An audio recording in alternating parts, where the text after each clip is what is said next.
Hello, everybody, and welcome to another edition of the Bengal Tiger Podcast. I'm Matthew Brune, and joining me once again is Shea Dixon. Shea, sorry, I have a lot of podcasts going on in my head right now, so I'm lucky I got the Bengal Tiger part right. Honestly, I misheard. Did you call me someone different? no, I almost did, and then I said Shea Dixon. It is Forgive me. NCAA tournament. It's March Madness. It's March. Yes, And we're dealing with a little bit of it all. We get to watch March Madness as spectators, the big dance.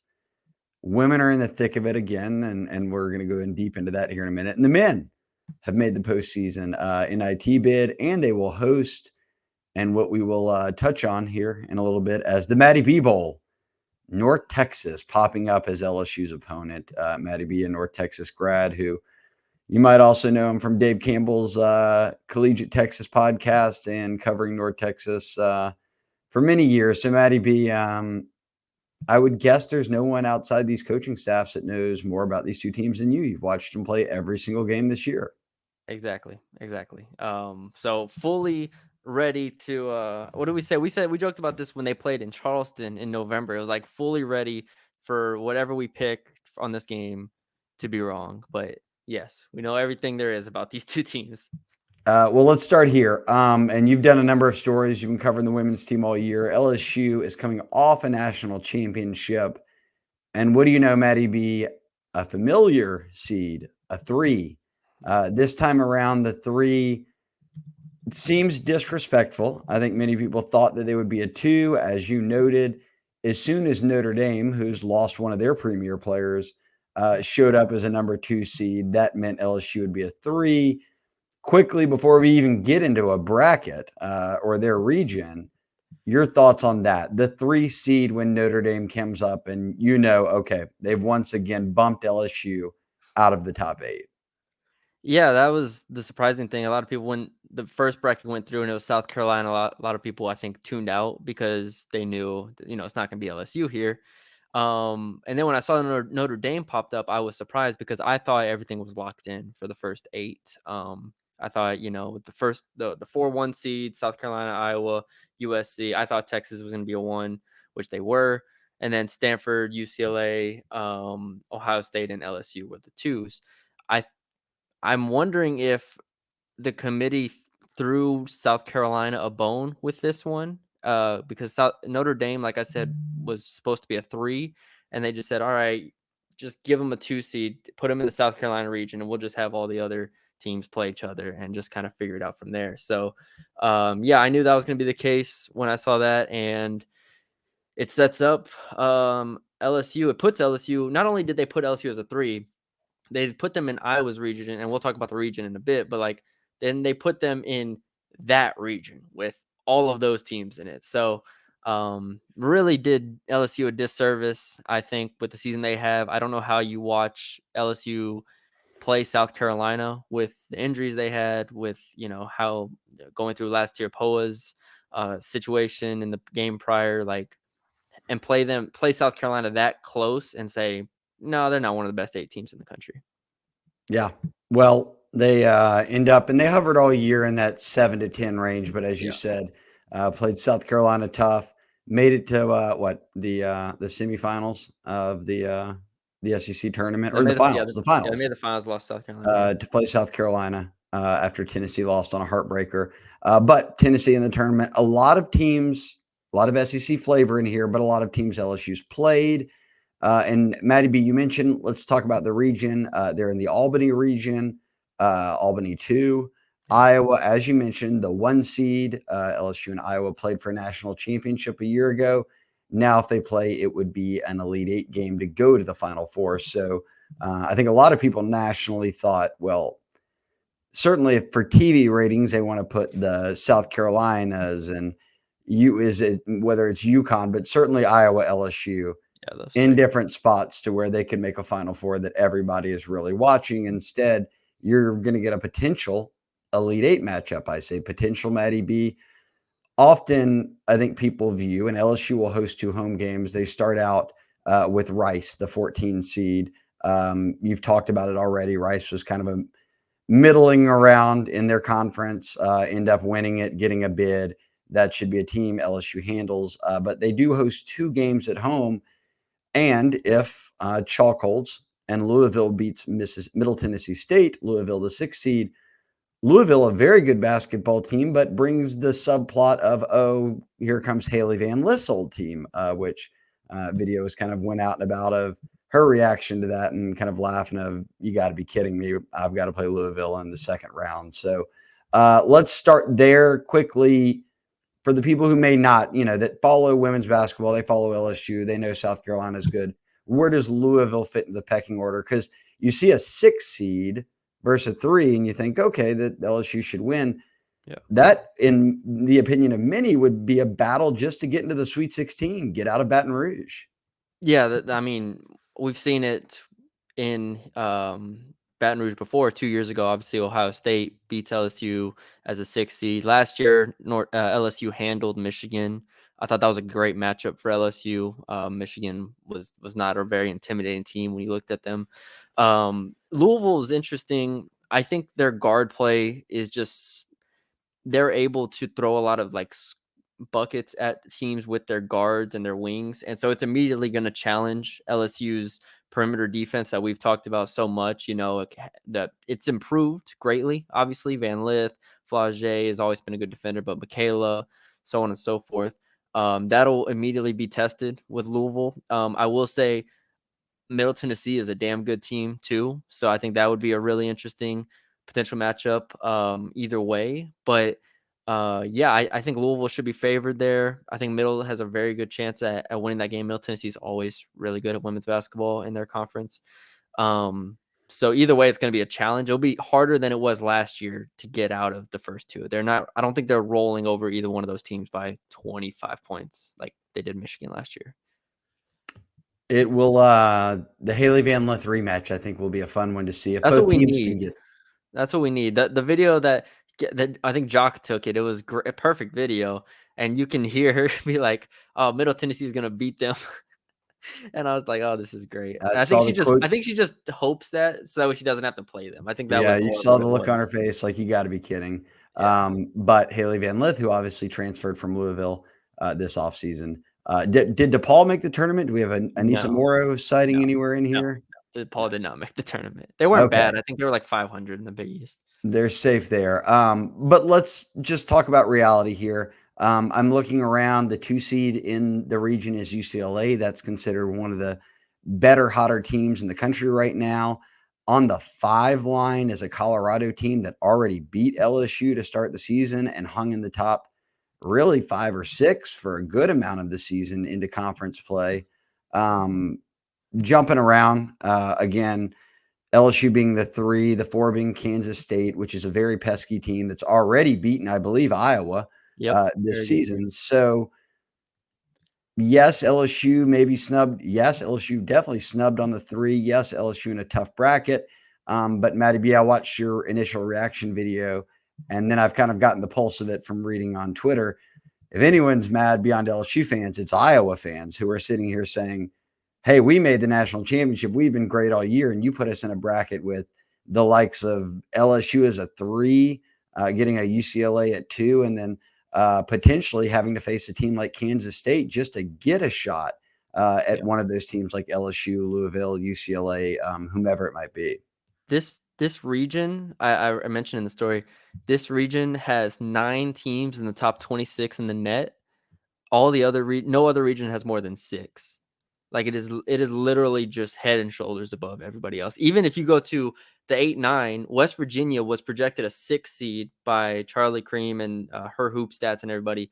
They're an 8. So Iowa immediately has to play probably West Virginia and then play, like you said, Kansas State, a really good team, or Colorado, a really good team, and then play probably LSU or UCLA. Like if I'm Iowa, I'm fairly annoyed by that, looking at the other brackets in play here. So overall, it's a really tough region. I'm surprised that they did that to Iowa. I'm surprised they did that to LSU.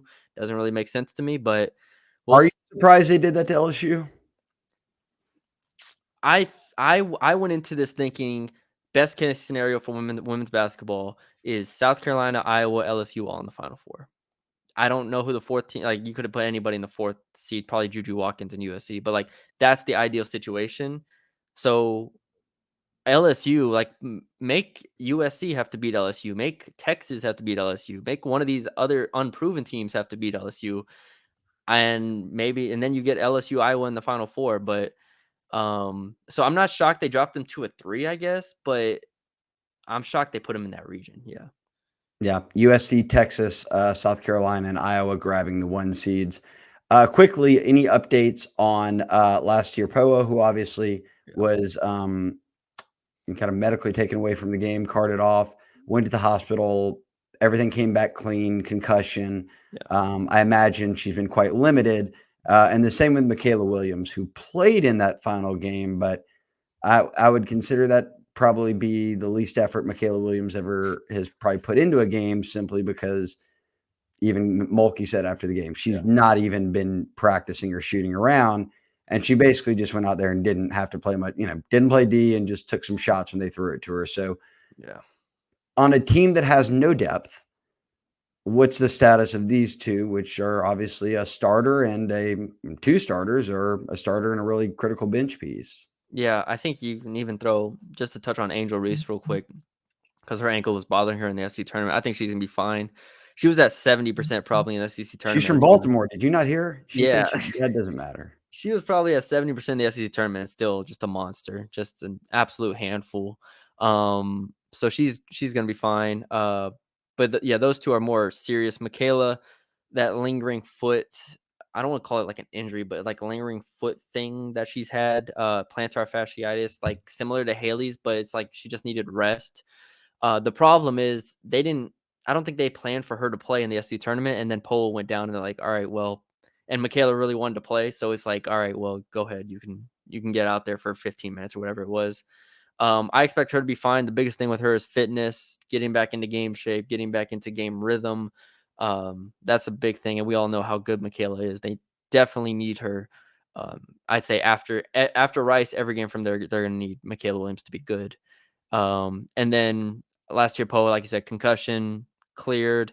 She was at the event last night, and if you're at an event like that and you can handle loud noises and staring at a screen and whatnot, that's pretty good sign that you're able to clear it. So they don't need either one of those for Rice. Honestly, I think they'd win either way, but it's good to see. I think Poe will probably at the very least be 100% by the Louisville or Middle Tennessee I game. think that's the big question. Is there a path at all where these two don't play in the 2 games in Baton Rouge? No, I think Poa. No, Michaela is definitely playing. Michaela will play in both games. Poa for me is interesting if she plays against Rice, because if she doesn't play against Rice, she would have 2 full weeks off since the concussion and be completely cleared. I'm sure she's cleared if she plays against Rice, but I would try to not play her a ton against Yeah. Rice and just kind of save her. And if not Poa, it'll be Janae Kent. Yeah. Okay, let's wrap up this women's talk. We'll have more of it if they do win this weekend. They'll play Friday at 3. The Louisville Middle Tennessee State game will be prior to that. You win, you play on Sunday, and they'll announce that time slot. Both those games being at the PMAC if they do indeed advance past the game against Rice. You've kind of broken it down. Your overall thoughts on a path to the Final Four here in a bracket where, yes, Caitlin Clark can shoot the lights out, and yes, you've lost to a Colorado who's the 5 seed. The 4 seed Kansas State's very dangerous. There are teams that could sneak up on you here. UCLA, you would have to get past to even get to Iowa. Kind of a quick synopsis, but also a question I think a lot of people will have. We've seen Cardosa be the one person who can kind of go and get the best of Angel Reese at times and really body her up. Other times, as you noted, like Angel Reese is just too much for some teams. It was that way Yeah. versus Michigan. What does this bracket look like? What does this path look like in terms of teams that would be able to hold down an Angel Reese? I think Lauren Betts and UCLA, in theory, are able to match up. I don't think with how LSU played against South Carolina in both games, I think all LSU fans are pretty optimistic, and they've seen the defense that LSU is able to play. So, like, size on the inside is not as much of a concern as it was when they, in the first month of the season. So defensively, I think they're fine. The big thing I think is offensively and rebounding in general. UCLA is number 2 in the country in both offensive and defensive rebounding rates. LSU is number 1 in offensive rebounding rates. So that game is just going to be a, a brawl under the rim, getting rebounds, scoring in the paint. That's going to be a real battle. So in theory, I think UCLA is a tough matchup, and that's where you're going to need Flage, Michaela, Haley. Like that's the change up that they have this year that they didn't have last year. Last year, if they played South Carolina again, I think they would have lost again. This year, against South Carolina, they're able to, Haley hits a couple shots, Flage is able to have her moments. The guards are just a lot more dynamic. So I think they match up like that game against UCLA is such a coin flip to me with how they match up. That's the one I'm really excited for. If they get past that game, I think they're going to the championship. I think they make it to the championship game. Like that UCLA game is kind of what last year's like Utah game was.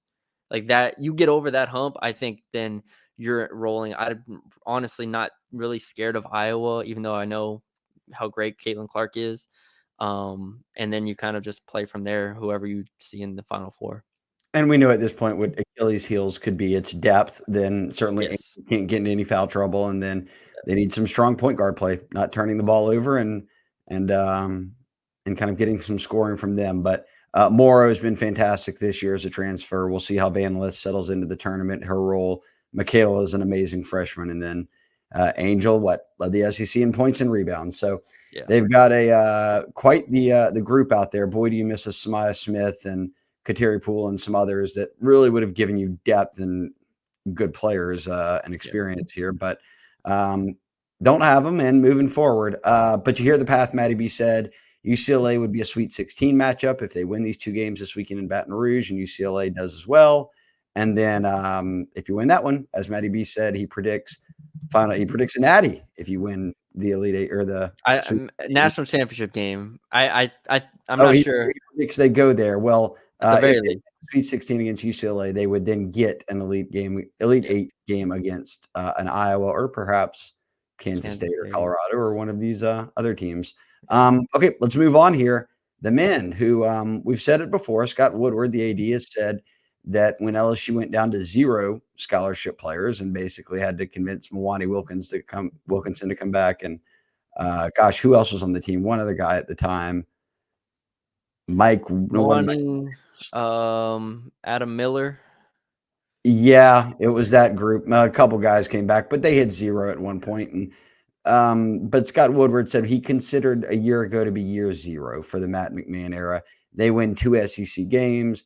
It became quite evident. Okay, we got to turn things around somehow, and they patchworked a team together. Jalen Cook, who really seemed to be their most promising addition, is someone who didn't factor in really at all in the long haul, and then was not with the team for the back end of it. And they go out and go 9-9. They win 17 games. Yes, they dropped a couple at the end, but they make the NIT and they host. And as we said, it's the Matty B Bowl, North Texas. Matthew, you have watched both these teams every single game all year. So for all those efforts, the highs and lows of it, you get this to watch Yes. them both play. And it is not the first time, which is strange enough that you will get to see these 2 teams play. Do we draw anything from the first one, or is this 2 totally different teams? Both teams are better than they were in November, which isn't like a groundbreaking take. Most teams are better than they were in November, but North Texas, especially getting healthy for them, they played a lot of the conference without a lot of conference play without their, really all conference point guard. So they've only had him for the past like 6 games, so they're getting back with him. LSU obviously is a different team than it was in November, losing to Nichols and Syracuse and everybody. Just the confidence they play with, I think is huge, and the way that they're able, they have an identity now. And I to answer your question, I do think something transfers over from that game, and I think it favors LSU. And obviously LSU won the game, but how they won the game wasn't fluky. LSU killed them in the paint, killed North Texas in Yeah, I the mean, paint. remember that was a Baker Fountain game. There haven't Yes. been a lot of those this year No. where those 2 guys are your leading scorers. Yeah, so that was the game. There was Will Baker and Derek Fountain combining for 30 points. That doesn't happen very often. I think Will Baker post ups were very effective. Derek Fountain was able to drive the 4 spot really well, and yeah, they're defensively also held North Texas to 7 of 28 from 2. So that's kind of the key. That's going to be the same key going into this one is LSU having, that type of size with Reed and Fountain and Baker at the forward spots. That's where North Texas lacks kind of that like level. Like I think their guard play at North Texas is comparable, if not better than LSU's, but the forward spots is where LSU, we've seen them get a lot better as the years gone on, in terms of rebounding, in terms of rim protection in general, and just kind of 2-point defense. So that's where LSU's advantage is going into this one. And hey, I'm all for it again. Great improvement upon a year ago from a Yeah. 2-win SEC team to a 9-win, which they were not projected to be anywhere near. No. And you make the NIT, and as Matt McMahon said, NIT isn't the ultimate goal, but it is a stepping stone to where they're trying to go here. Okay, Matty B, North Texas grad again. Watched every game of both teams. Time for your rapid fire questions. For a quick kind of catch up for people. Ken Palm, these are just rating services or different metrics to look at. Ken Palm has North Texas at 73, LSU at 91, and both teams hover around the hundreds in kind of adjusted D and O, minus North Texas, who is a top 40 adjusted D. With the net, North Texas 79, LSU 94. But as you noted, LSU won this game by 4 already very early in the season. It is in Baton Rouge. LSU did come out as 2.5-point favorites. Wouldn't be shocked if it's around to pick them. But that being said, that gives everyone sort of the lay of the land. One, your initial reactions there. North Texas is kind of higher rated, but how much higher of a rating is that from 70 to 90? Yeah, it's not huge. And those ratings do take into account strength of schedule and who you played and whatnot. I think LSU more so than North Texas is docked because of obviously loss to Nichols, getting blown out by Syracuse, blown out by Kansas State, so on, like those early losses. I think if you just looked at these two teams in terms of conference play, I think you'd give LSU the edge there. So I really think this is close to a pick 'em. I do think LSU has about 2-point advantage, probably playing at home, not having to travel on a quick turnaround. Like you get the bracket on Sunday and boom, you're playing on Tuesday. That has to favor the home team. So I think LSU has a little bit of advantage there. And like Hey, film study probably is easier too. You've played them. yeah, All exactly. right, So we you know at least what know we're up who you're against. playing there. That's a big deal. So yeah, I think LSU has. I'd put it about 2-point advantage, 2-point spread, wherever it is. But LSU will have to defend the 3. They're LSU is in the bottom 60 in the country in 3-point attempts allowed, and North Texas is top 15 in 3-point percentage. So that's where I do tilt it to North Texas. But give and take both ways. It's going to be North Texas 3s against LSU in the paint. Okay, for rapid fire here, we're going to play a quick game called 1 to 5. Who will be the best player, number one, best player on the floor between these two teams? I don't want to say Jordan Wright, right? It'd probably be, I mean, best player Jordan Wright. Let's go with Jordan Wright. Okay, so LSU's got checking in at number 1. Number 2, best player on the court. Is that not the same thing? No, 1, 2, 3, 4, 5. I want to hear who the 1 to 5 position. best Wait. players we're Wait, going to time see out. are. Reset it by positions. Oh, I didn't mean it 1. No. Overall, who is the number 1 best player that will step onto the court between these two teams? Okay, Jordan Wright. Who's number 2? The second best player on the court, I'm sorry, not John Buss. Jason Edwards, North Texas. Okay, give us the rundown on him. All conference first team point guard, averaged 21 points per game. High volume shooter, about 6 foot. Kind of one of those prototypical, small guards that fills it up. Who are you sticking on him? Hannibal? Who's guarding him? I'd say Mike Williams. Mike Williams? If he started Mike Williams. If not, probably Trey Hannibal, yeah. This is where you need Eric Gaines. Get about Yeah, 4 or 5 steals right here. that would be great. Shout out Eric Gaines They making did, LSU when they played Kansas State, put Mike Williams on Tyler Perry, former North Texas guard, and he did a real good job on Tyler Perry. So I would like to see Mike Williams probably on Jason Edwards. All right. Third best player. So we've split so far between LSU and North Texas. Third best player. And what we're looking for is efficiency. Who's This changing this the is game here? this is a good game. I'm excited for this. Third best player. Ruben hasn't been healthy enough. Aaron's been inconsistent. I'll go Tyrell Ward, LSU. Okay. And Ward's healthy again. Brief little in and out of the lineup there for a game or two, but perfectly fine now. He can fill it up, boy, when he shoots. Okay. So we're at Jordan Wright, Tyrell Ward. You've got two of LSU's starters off the board, and then North Texas's best player. 4. We even this out, or is LSU going on a 3-1 run here? Oh, this is stressful.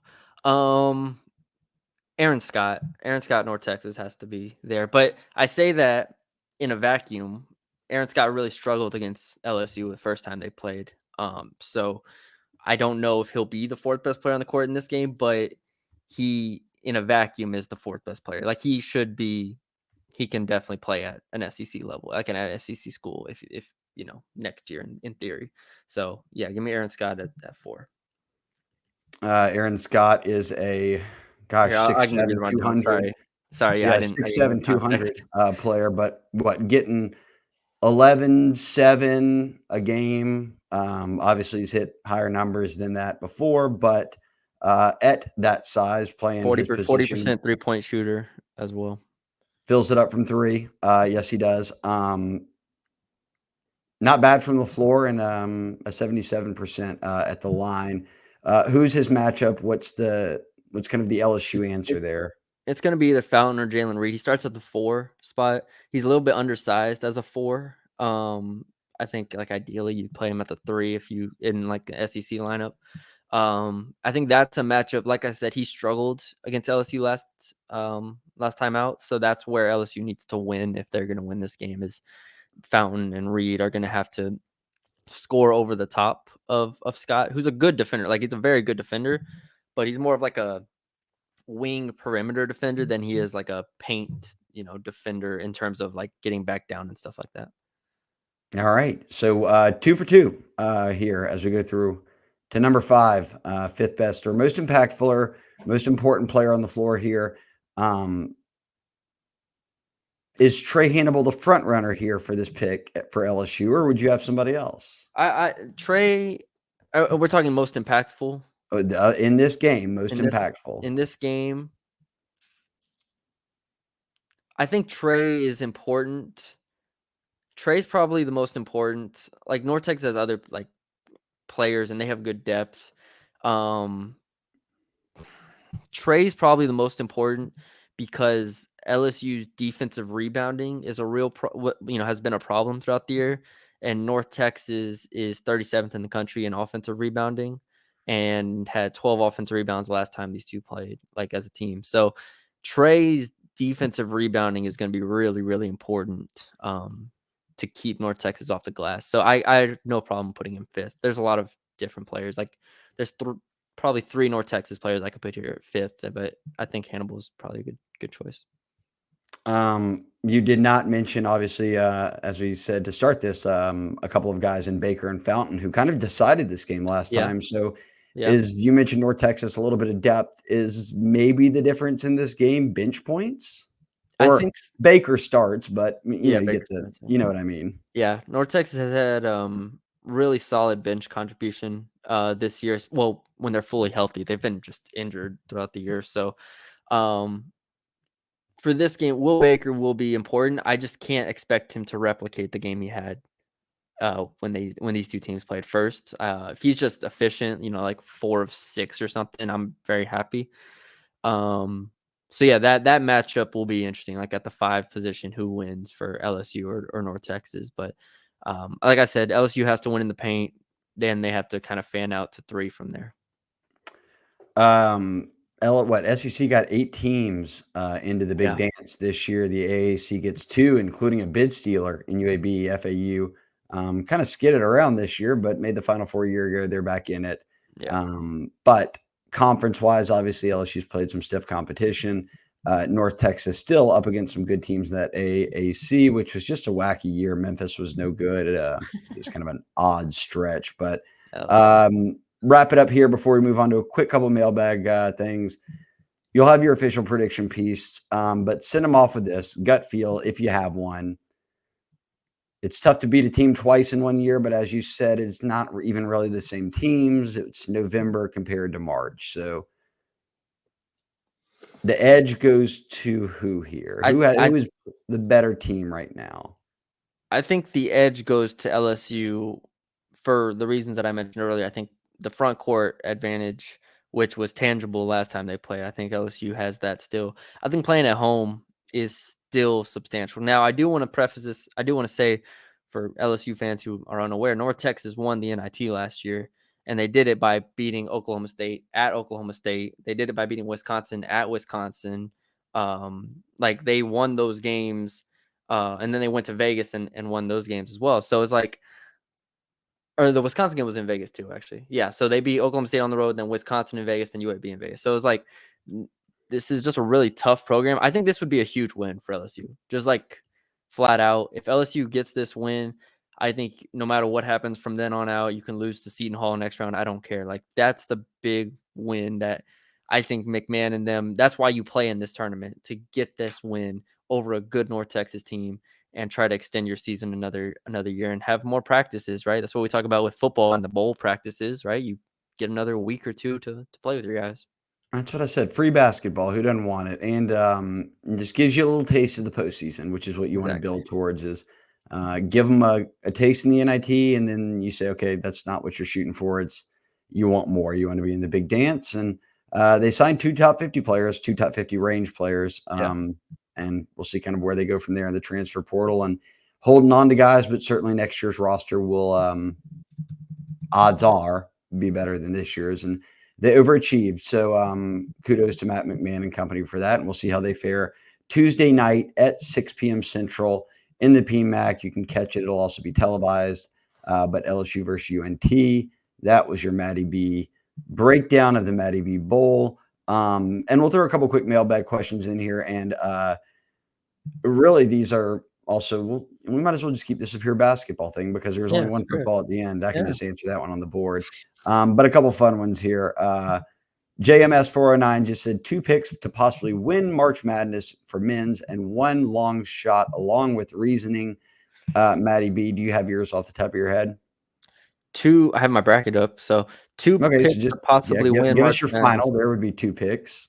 Okay, well, my final is very not set in, no. It's not chalky. It's just not set in stone right now. This could change. I actually just gave out a different final like 3 hours ago. So I'm trying to figure out what I'm doing here. Okay. I have to talk through it. I only do 1 bracket. So I have to I like that. I have to narrow in. So the first 3 days are figuring out what I'm going to do. Right now I have Houston over Baylor in my final. I think Houston could get picked off early on. I wouldn't be shocked at all. Like if they, maybe lost to a Duke or Kentucky or Texas Tech or Marquette. Like I wouldn't be shocked, but I have Houston over Baylor. Baylor is in a region where I just think it's really weirdly constructed. North Carolina, St. Mary's, Alabama, Arizona. I think Baylor has enough like legit talent and depth to hit a stride that pushes them to the Final Four. So that's my final 2 at this moment.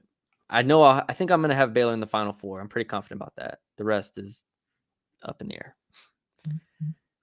Surprise pick? Did you give it your long shot? I mean, to win it, obviously Baylor. I think that's a long shot in itself. Sure. If anybody picks Baylor to win it, give me credit. But I don't think I'm going to have Baylor win it. But other than that, I kind of St. Mary's, same bracket, same region. I have St. Mary's Baylor in that Elite 8 match. I think St. Mary's is just super solid. I know a lot of people will pick Grand Canyon right now. I think St. Mary's is just really, really efficient and solid offensively. They should be able to make a run at this thing. Okay, I'll go with a couple here. I agree with you in Houston. I think Houston is the best team in the country. Yeah. But I can easily get the case for UConn. Yeah. But nobody's repeated in a while, probably since Florida, I guess. Yeah. 07, 08, Florida. Back in the Noah days. Yep. So that's tough to do. My picks that I feel good about would probably be, I guess, two. Okay, I'll go by seeding, and then I'll cheat a little bit with my long shot. I think Arizona could sneak up on some people and win some games and get in position to an Elite Eight or a Final Four, and then kind of see how the cards fall from there. I will pick Houston as a team that I feel the best about. I don't really care about the Iowa State loss and scoring 20-something points. Like, that's fine. That, if anything, it wakes them up a bit more. Long shot, and I guess I can only consider this because they are not one of the top 3 seeds, but I'll take the team that everyone is saying got screwed over and now is not going to have a shot in Auburn. I'll get your SEC champs checking in the 4 seed. They got to play Yale. Then they may have to get past San Diego State or UAB. And yes, they're in that UConn bracket. And if they get there, I think Auburn can run with the UConn team. Like, I think Auburn can beat UConn. And if something were to happen on the other side and an Iowa State loses or an Illinois gets knocked out and you get some easier path after beating UConn, I could see Auburn get to the Final Four. I think they've been a great team. So I agree. SEC stacked. They played a lot of good teams all year. So I don't know if that's fair to call it a long shot as a 4 seed. Well, here's the real long shot. The real long shot's McNeese. Well, Okay. 12-5 is always the sexy pick, and there they go into the 12 seed. Gonzaga, then already everybody's picking Stanford over Kansas. Whether that's right or not, I don't know. But people are picking Kansas Stanford is beat up and stumbling. Yeah. So maybe we get McNeese run to the Sweet 16 here. Who knows? There you go. Well, everybody says that Purdue is the team that way more often than not, whether regular season or postseason, gets all the accolades, gets that number 1 spot, and then gets beat by someone who has no business beating them. So, I mean, yeah, it's literally, I was there when North Texas beat them as a 13 seed, and then St. Peter's beat them as a 15, and then Farley Dickinson beats them as a 16. So, yeah, pretty consistent there. What other questions we got? Let's see. There were maybe 2 more. Tiger Rocket at 1. I parlayed McNeese, Oregon, and NC State for 3 first-round upsets. Am I cooked? Well, parlays are never really a great idea. We know that. Don't parlay. We don't want to preach parlays, but McNeese Gonzaga is obviously going to be a team that a lot of people pick. Oregon, South Carolina is a game that I think has a very small spread, despite being a 6-11 seed. Pick them. And he had NC State, who obviously went on a pretty Cinderella run there to even steal a bid, but to win the ACC tournament. NC State is playing a Texas Tech team that is talented in an 11-6 game. Yeah. 11s can win games. I'll give him that. I'll be shocked if NC State wins that game. And I might be saying that because I'm partially biased because my Grant McCaston is my friend, but I'll be pretty shocked. So I don't hate his strategy. Here's what I would have offered. I'd back out of that NC State matchup. I don't hate the Oregon one, but I would move my 11 pick to New Mexico Clemson. Yeah, I would take the New Mexico 11. But New Mexico's favored though, aren't they at this point? Yeah, they are favored. Like, so you're again, I don't want you to do this straight up bet. Don't bet the parlay. No parlays. Last question. We'll get everybody out of here. Your Cinderella team this year. Let's see. Let me go to my St. Peter's, your Sister Jeans. Who's the story this year? That obviously means just winning 2 games. Usually, it could be a story. McNeese is one. McNeese. Well, that's the ultimate local story for sure. James Madison is the other one. I have James Madison beating Wisconsin and beating Duke, which Duke can be tough to upset at times. I know they've been upset plenty, but like Duke can be tough to upset because they're so big and they kind of just tower over the mid majors in a lot of way. But yeah, I have James Madison as the other double-digit seed. I might add one more. Who knows? But those are the 2 double-digit seeds I have in the Sweet 16 at this moment. I also, I have Mississippi State beating North Carolina for what it's worth. I'm just gonna tell you all my whole bracket right now. There you go. Y'all can copy it. I will go with actually probably one of the because we got to pick long shots. Duke is so iffy to me. They are. Duke is so will run out with Filipowski and all these guys and just you're right. Be unbelievable, or then they play to it just seems like they play to every opponent. It would not shock me if Vermont gave them a game in that opening round, and then if somehow Duke loses, and then you get a James Madison or you get a Wisconsin. If Vermont's already beaten Duke, they're going to have a little bit of luster to them or confidence. So round 1, I'd say I would keep an eye on the potential for a team like Duke. And I'm not saying it because I love Vermont. I just have so many question marks about a Duke team that plays so up and down this year. Here's the Vermont best players right there. There you go. TJ Long and Shamir Bogues. I'm going to need those guys to do more than 12 and 11 in this one if they're going to have any hopes. There you go. I kind of wanted Oakland to get a good draw, but they play Kentucky. And while Kentucky can be up and down, I still think that come tourney time, Cal's going to have them ready, and they've got talent. So they'll win some games. Yeah, Kentucky. Hey, Cal better win some games. If Cal loses to Oakland, his seat might be burning hot. Like that will be not good if they lose to Oakland. But I'm here for it. I'm here for chaos. Well, the right. I think another team to watch too. I think Bama's Bama. They're going to shoot 1,000,000 threes. If they don't hit them, they could end up losing to a game, especially when you play teams like Charleston and maybe a St. Mary's who just want to slow the game down and not do anything. So I love this week. My favorite week of the year. Yes, I can't wait. Cannot wait. All right, that's all we got for y'all today. Hope y'all enjoyed it. A little mailbag podcast in here. We'll get recruiting podcasts coming this week, I'm sure, at some point. And then football. We're right back at it. Wednesday, spring practice. I think we get to watch the first 20 minutes, Shea, correct? Yeah, and Saturday we'll get a full practice. So and then Saturday we'll practice. So yeah, Saturday we'll do a podcast after that for sure. Hopefully the weather's nice and everything works out. So stay tuned for that. If you haven't already, subscribe to the Bengal Tiger On3. $1 for the first month.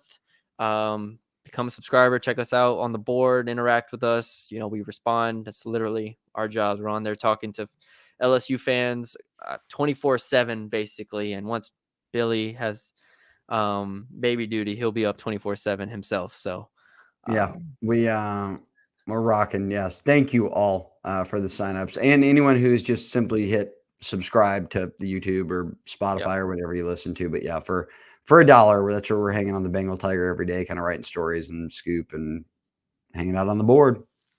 Yep. So yeah, thank you. All all right, LSU, go get some wins this week. NIT women. I want it to be Tuesday NIT, Friday women, Saturday NIT, Sunday women, all of that with football and baseball. Spring baseball's got Florida. I mean, everything feels like it's going on right now. The gymnastics is they're rocking Saturday, I think. So yeah, everything. There you go. Everything LSU fans could want. All sport football. Yes, besides football, everything else. All right. Thank y'all for joining us. Leave a like, comment, share, subscribe, and we will talk to y'all later.